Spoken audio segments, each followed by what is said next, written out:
Hello नमस्कार, welcome to अर्थनीती. मी गजानन बस्के.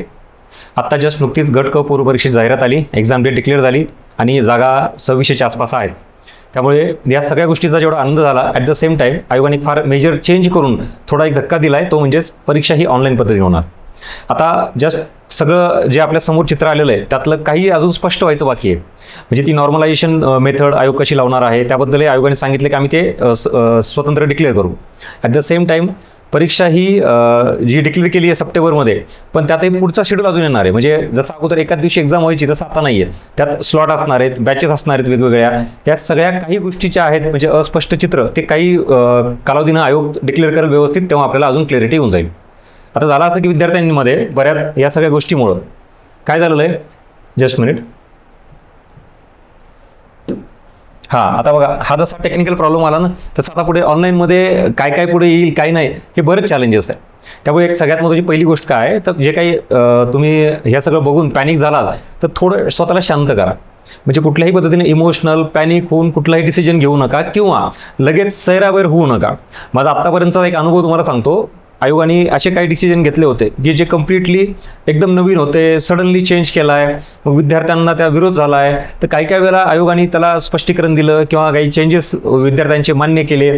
पण असेही काही अनुभव आहेत की आयोगाने क्लिअर कट जे आयोगाला राबवायचं आहे ते तसंच राबवलेलं आहे. पण त्याला किती विरोध झाला काय झाला या आयोगाने अजिबात बघितलेलं नाही आहे. त्यामुळे दोन्ही बाजू आपल्याला आत्तापर्यंत आयोगाच्या अनुभवाच्या आपल्या समोर आहेत. त्यामुळे माझं तुम्हाला विद्यार्थी म्हणून एक सांगणं आहे की याच्यातून पुढे काय होईल काय नाही हे क्लिअर होईल ना. आजच आत्ता जस्ट ॲड आली आहे, त्यामुळे आपल्याला हा मोठा धक्का बसणं साहजिक आहे. आणि इथून पुढं आता आयोग त्याबाबतीत काय काय क्लिअरिटी देते आपण बघू. तुमचं पहिलं काम काय आहे, as early as possible form भरून घेणे. लक्षात घ्या, जी काही ॲडव्हर्टाईज आलेली आहे, जो काही आता तुम्ही परीक्षेचा पुढे कालावधी जो उरलेला त्याच्यामध्ये आयोग उद्या किंवा परवापासून काही त्यांनी डेट दिलेली आहे, तर पूर्ण प्रॉपर फॉर्म फिलअप करून घ्या. त्यात कुठल्याही त्रुटी चुका ठेवू नका. नाही तर मग पुन्हा सगळं सुरळीत असेल आणि कदाचित आपण त्यातून बाहेर पडलेला असेल असं होऊ नये. त्यामुळे पहिला हा सगळा जो पॅनिकचा अटॅक आहे तो आधी बाजूला ठेवा आणि शांत होऊन फॉर्म भरा. दुसरी महत्त्वाची गोष्ट, आता ऑनलाईनमुळे चॅलेंजेस असणार आहे का, तर भरपूर आहेत. म्हणजे फर्स्ट टाईम काही आलं त्यावेळेला चॅलेंजेस डेफिनेटली असणारच आहेत. आपल्याला सवय ही ऑफलाईन पेपर सोडवण्याची आहे.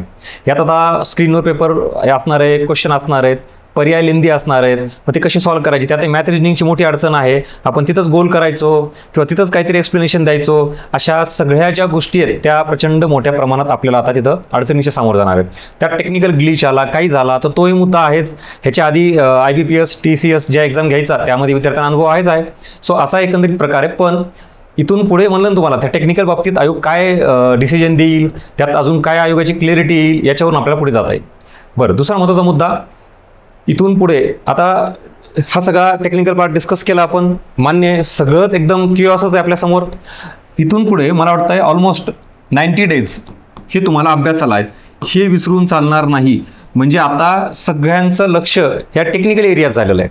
पण तुम्ही मात्र ॲज अ स्टुडंट म्हणून फर्स्ट ऑफ ऑल आता तुम्हाला इमिजिएटली जे काही तुम्हाला करायचं आहे ते प्रिलिमच्या दृष्टिकोनातून पटकन प्लॅनिंग करणं अपेक्षित आहे. कुठला विषय स्ट्रॉंग वीक, कुठला गायडन्स घ्यायचं आहे, काय करायचं आहे, ईच अँड एव्हरीथिंग इमिजिएटली प्रिलिमला लागा. बघता बघता 10 दिवस 15 दिवस 20 दिवस कसे जातात कळत नाही. आणि मग पुन्हा पॅनिक अजून होऊन काय होतं, टेन्शन वाढून आहे तो अभ्यासही नीट होत नाही, असं होता कामा नये. आणि जसं जसं पुढे जाईल काही बदल येतील, आम्ही सगळे तुमच्यासोबत आहेत. लक्षात घ्या, तुम्हाला ज्या ज्या गोष्टी इथून पुढे चॅलेंजेस म्हणून येतील, टेक्निकल असू द्यात कशी असू द्यात, त्या सगळ्या गोष्टींचा आयोगाने डेमो स्वरूपात काय दिलेलं आहे ना, त्याचं व्यवस्थित सविस्तर विश्लेषण घेऊन काय करता येईल काय नाही, कशा कुठल्या गोष्टीला तयार राहता येईल, या सगळ्या गोष्टींसोबत आपण व्यवस्थित पुढे टेलिग्रामवर असेल यूट्यूबला असेल तुम्हाला डेफिनेटली घेईल. आणि त्यातून जी भीती निर्माण झाली तुमची ती भीती दूर होईल. पण यातून सगळ्यातून या प्रश्नाला उत्तर मिळणार आहे, प्रत्येक प्रॉब्लेमला सोल्युशनसुद्धा मिळणार आहे. आणि आधीच्या आयोगात आणि आत्ताच्या आयोगात फरक आहे. आता आयोग किमान रिस्पॉन्ड तरी करायला लागला आहे, लवकर लवकर गोष्टी सांगायला लागला आहे. त्यामुळे आपल्याला खूपच जास्त अडकून बसणं, क्लिअरिटी नसणं असं काही होणार नाही. त्यामुळे जसं जसं पुढं जाईल तसं तसं सगळ्या गोष्टी आल्यावर त्यातून आपल्याला थोडं समाधान मिळेल, थोडं रिलॅक्स होईल. पण गेलेली वेळ परत येणार नाही. मी परत सांगतोय, अर्थनीती एकमेव प्लॅटफॉर्म असेल तुम्हाला दुसऱ्या बाजूची सुद्धा जाणीव करून देतोय. या सगळ्यांचा जो काही प्रकार आहे ते सगळ्यांसोबत आपण बघूच काय होतं ते. पण अभ्यास मात्र बाजूला ठेवू नका. कारण होतंय असं, हे दिवस जे सुरू झालेत ना आजपासूनचं काउंटडाऊन, ह्या सगळ्या चर्चांना उधाण येऊन आयोग जोपर्यंत क्लिअरिटी देत नाही तोपर्यंत आपण सगळ्या पॉसिबिलिटीवर चर्चा करत राहू. आणि मग या 10-12 दिवस किंवा मी माझं म्हणणं एक आठवडा तरी, जास्त नाही, समजा एक आठवडा तरी तुमचा गेला तर परत तोच मुद्दा येतो, आता काउंटडाऊन स्टार्ट झालेला आहे. एक आठवडा सुद्धा, एक दिवस सुद्धा तुम्हाला आता गमावून चालणार नाही, कारण ही संधी पुन्हा नाही. आणि एकदा थोडं जरी 19-20 झालं, एका मार्काने पॉईंटने जरी रिझल्ट गेला तर पुन्हा पश्चाताप काय होईल माहिती, की आपण त्या गोष्टीत उगाच अडकून पडलो. म्हणजे काय होईल, कसं होईल, नॉर्मलायझेशन मेथड कशी असणार आहे, काही नाही. जे आयोगाचं काम आहे ते आयोगाला करू द्या. आपलं काम आपण आता आजपासून सुरू केलं पाहिजे. आणि जसं आयोगाची क्लिअरिटी येईल तसं करेल.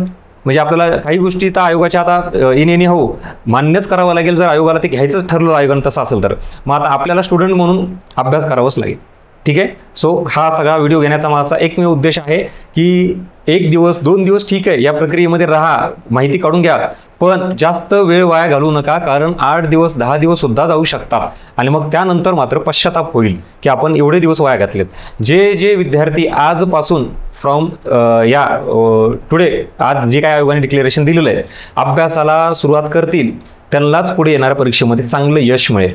मग ते कुठलंही कारण असू द्या, तुम्हाला सर नाही, मग हे गरजेचं होतं बोलू आपण म्हणलं ना. आता अकॅडमी आम्ही म्हणून आम्ही आमच्या पद्धतीने काम करू, आयोगाच्या पद्धतीने क्लिअरिटी देईल, तुमचे काही मतं असतील तेही तिथपर्यंत पोहोचू. पण ही प्रोसेस आहे, हे आज आणि उद्या असं लगेच होत नसतं. तर त्या प्रोसेसमध्ये तुम्ही वेळ नका वाया घालू. At the same time parallel अभ्यास मात्र कंटिन्यू चालू ठेवा. बाकी काही अडचणी, कुठल्याही काही चॅलेंजेस असतील पुढे, आपण त्याला उत्तर देऊ आणि प्रॉपर सोल्युशन काढून पुढे त्याला काय जे मार्ग आहे ते आपण निवडू शकतो. पण अभ्यासाला पर्याय नाही. म्हणजे इथं बाकी काही गोष्टीत कितीही बदल होऊ द्यात, नाही तसंच राहू द्यात, शेवटी तुम्हाला तिथं ऑन दी स्पॉट काय कामाला येणार आहे, अभ्यास. ही एक गोष्ट लक्षात ठेवा. कुठल्याही गोष्टीवर सोल्युशन निघू शकेल, आयोग सुद्धा तुम्हाला तिथं सोल्युशन देईल, पण अभ्यास हा स्वतःलाच लागेल ना.